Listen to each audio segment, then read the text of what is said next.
What's up everyone, welcome back to Let's Play Demon Souls.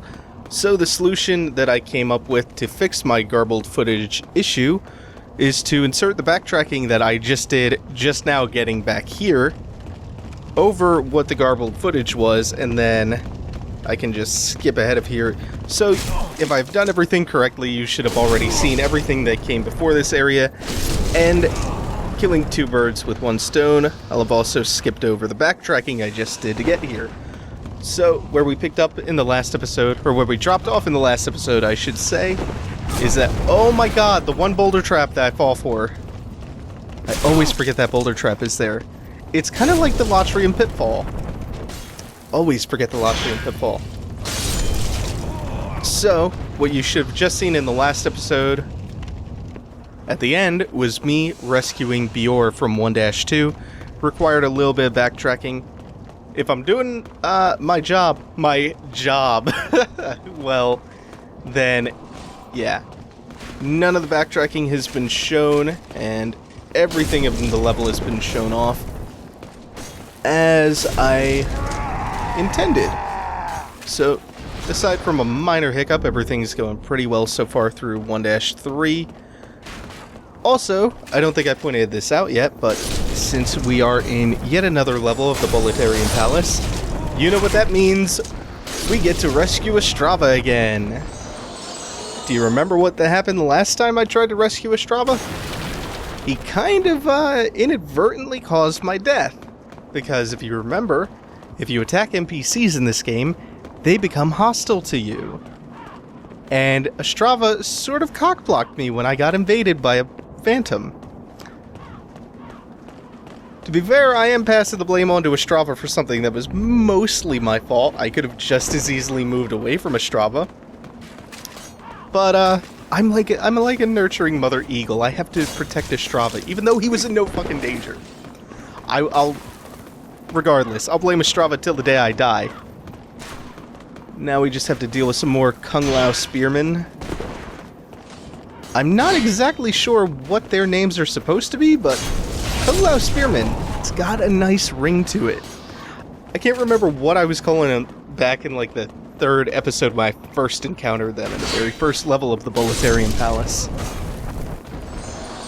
So, while there's not really much going on... Oh, actually, before I launch into that, this is, I believe, around the general area where the primeval demon is, if you come back here in Pure Black World Tendency. Actually, you know what, I was going to talk about a challenge in the lexicon that we use to define the way games are challenging, but we have a fat official up here, and this is a particularly important official. Just like the other one, we get an important item that is crucial in the rescuing of an NPC in this world. From the fat official we fought just a few minutes ago, or rather earlier in this level, because there was all that, you know, backtracking through 1-2 to get to Bior. Oh Lord! From that fat official, we get the official's cap, which we need to rescue Yuria. Thank you for rescuing me. Also, oh shit, I forgot that Ostrava is surrounded here. Shit. And by like a bunch of Red Eyes Knights. Oh no, oh my god. Ostrava. In my frantic panic to help Ostrava out, I wound up getting myself killed. Again. Like, all of my deaths are the result of just entering this world. And Ostrava. Fuck Ostrava. Let him die. Gah. I can't just let Ostrava die now. Luckily, there's hardly any backtracking. There's about like a 20-second trek back to the area because luckily before the Red Eye Knights ran us through, we pulled a lever that opened the gate right to the front, the shortcut of the area. So all we have to deal with as far as backtracking goes is a very, very quick run. Just a leisurely jog, actually. Along with the two dogs around the fountain. Oh god. Are the dogs gonna start punking me now? Is that it? I'm just everyone's punk now? 2 Red Eyes Knights killed me. Oh, all of a sudden, Hey, you know that guy who killed like 11 major demons, including the god of dragons? Yeah, I heard he got killed by like two knights. That's it? That's all it takes to deal with this guy? Yeah, well, I emboldened every enemy in this game just by being stupid. Ridiculous. I'm still, like, no matter what, I said I wasn't gonna let the grudge against Ostrava go for what happened in 1-2. I'm certainly... God damn it, again! Look at him! Incompetence!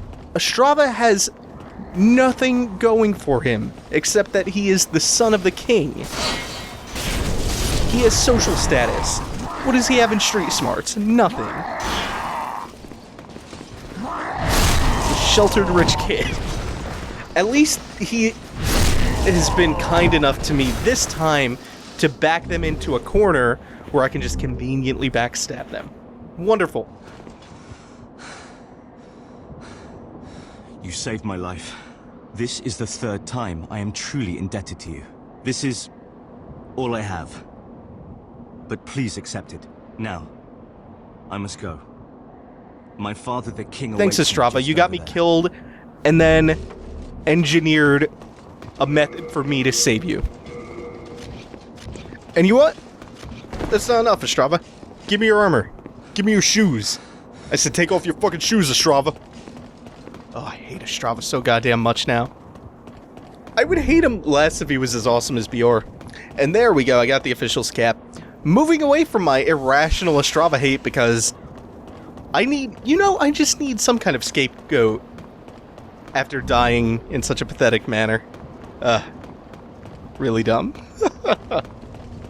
So what I was gonna start talking about before was, oh man, I keep wanting to bring this up, but there's not, like, the timing's very, very poor. Anyway, I'm on my way now that I have the official's cap, and I previously unlocked that cave with the Bloody Iron Keys. I'm on my way now to rescue Yuria the Witch, who, like Sage Frake, teaches us advanced spells using demon souls as currency for these powerful magics. And the reason I needed the official's cap is because you need to be disguised, which is suddenly a mechanic that they've introduced for this one specific area of the game. If you come up this stairway and this ladder here, without the official's cap on, you reach a platform, and then nothing. You need the other fat official who is up here to lower another stairway for you.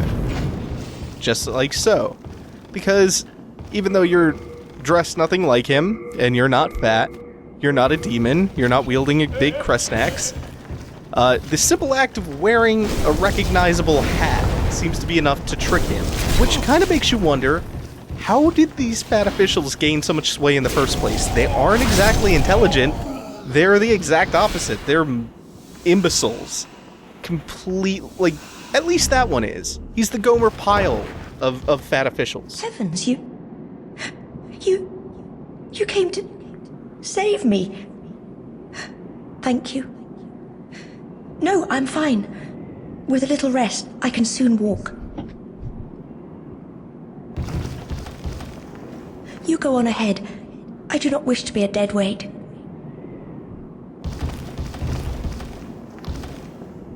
You go on ahead. Okay, I will do just that, Yuria. So Yuria, the attire she's dressed in, if you remember back when we were in 1-1 and we released the 2 hanging corpses, one of which had the jade hair ornament, the memento of Stockpile Thomas's daughter, alongside the other body, I point out, was a set of witch's clothing, and it exactly resembles Yuria's. And that led to the speculation that not only was Thomas's daughter likely hung there, given that her jade hair ornament was on one of the corpses, but the corpse adjacent had witch's attire, which likely means that Thomas was married to a witch. And my other bit of speculation on that matter was that Thomas likely only talked about his daughter and his love for his daughter without only mentioning his wife in passing briefly.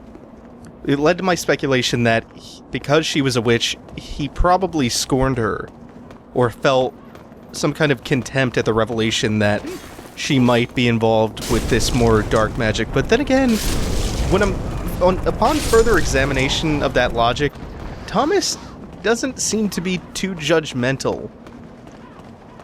I mean, you have the basic warring ideology between the church and the magicians, Sage Frake and his people, against Saint Urbane. Almost called him Sage Urbane. But Thomas seems to be a more neutral party. He doesn't care who you are. He's grateful that there are people defending the Nexus, and he feels regret that he can't contribute further. That's pretty much who his character is. We just have a few more Kung Laosmen. Kung Laosmen is an even weirder truncation than some of the ones I've previously come up with.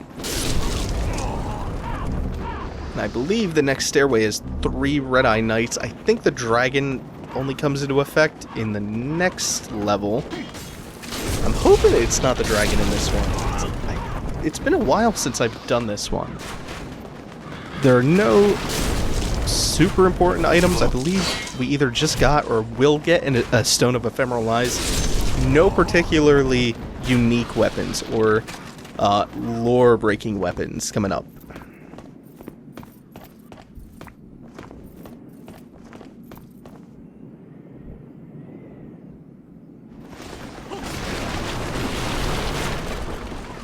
Pretty much a trivial cutscene. But the game seems to love taking these opportunities. Oh god, I might be the greatest idiot. Before I go on with that thought, the game loves taking these opportunities, every opportunity, to play a cutscene of the Fat Official sauntering over somewhere. Like, the Fat Official is probably gotten the most cutscene limelight out of anything in the game. Each boss is introduced with a single cutscene. Let's see. The Maiden in Black, I think, might be featured in more than one cutscene. The player character in more than one. I'm pretty sure that's it, though. The Fat Officials get crazy airtime. I really am trying to work my way back with these 3 knights. Oh my god. Oh my god. That one attack hit so many times and did so much damage. Let me just cut ahead a little bit. Okay, so I just wanted to cut ahead because I knew I was going to have to rescue Ostrava because he patrols around and typically gets himself into fights that I am not confident that Ostrava can win. So I get really paranoid and protective of him. So, just want to make sure that 2 minutes of just irrelevant nonsense weren't in there. And now we can go about approaching this fight in a way that doesn't get me killed. I cannot believe that I have gone almost this entire Let's Play without a death caused by the enemies or the monsters or the environment. I had one death caused by another player who invaded me. Went the whole time without a single death, and I've died twice now in 1-3 to pretty much what amounts to my own incompetence, which is the really shameful part. Then again, you know what? To be fair to Demon Souls, again, like I've been in the past, there is no way to really die to anything but your own incompetence. You can sometimes get a little screwed over by traps, but for the most part, all those traps are predictable. So, what I've changed about my approach to this situation is that instead of charging forth like some sort of lobotomized rhino, I'm gonna draw them out one by one and hopefully not get run through by fucking sharp objects. Because that would be super dumb to do again, at least. The most important aspect of Demon Souls is learning from your mistakes. And I guess this is finally a good jumping point for the thing that I wanted to talk about from pretty much the start of this episode. So I wanted to talk a little bit about challenge in the way that Demon Souls is challenging. And this was in part inspired by an article that I read on Gamasutra. So challenge consists of mastering the mechanics of the game, but we don't have a good language for discussing what makes, say, Portal challenging as opposed to Ikaruga. We might say that one stresses a mental challenge, and I might be mentally challenged for stating it like that. Anyway, and the other stresses dexterity or physical elements of the play. But that's still pretty vague. Chad Kilgore wrote an article for Gamasutra, and I feel like I've been citing Gamasutra a lot during this playthrough, but they are providers and curators of some really good content, so it's all good. Chad Kilgore used Gardner's theory of multiple intelligences to try to create a lexicon for the various types of challenges that games can offer. And so the theory of multiple intelligences is pretty self-explanatory. It posits that we aren't just intelligent or unintelligent as a broad statement. There are many fields of intelligence in which we either excel or flounder. It's an opponent to the idea that we have one general intelligence. Now, there's a big debate to be had over the validity of multiple intelligence, or the theory of it, because so far proponents of it can't really produce empirical evidence supporting the theory, primarily because it isn't terribly falsifiable. But I assume the author of the original post isn't concerned so much with whether or not the theory is sound, but using the components of the theory to define a lexicon for the way we interact with games and the way they challenge us. And before I continue on with the explanation, I don't want to completely ignore Penetrator here. Penetrator is the third boss of Boletarian Palace. He is a fairly aggressive boss at times. If you've rescued Bior before you face him, you can see Bior helps us out a lot in this fight. For one, he distracts Penetrator, and he deals an okay amount of damage. It's nothing earth-shattering.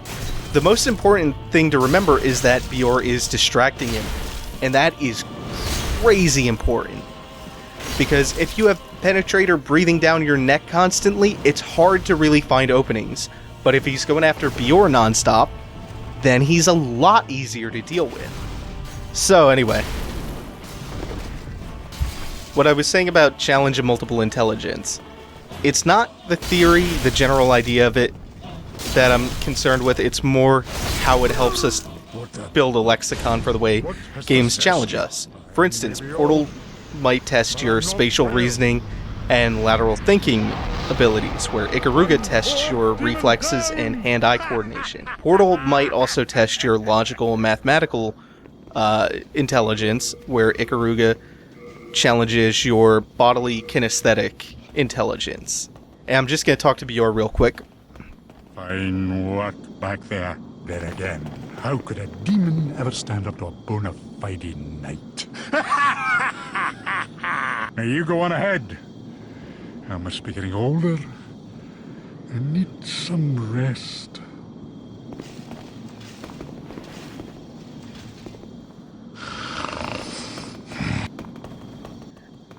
And Bior, once again, falls asleep on us.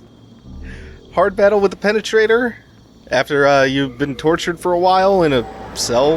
Yeah, again, just sleep it off.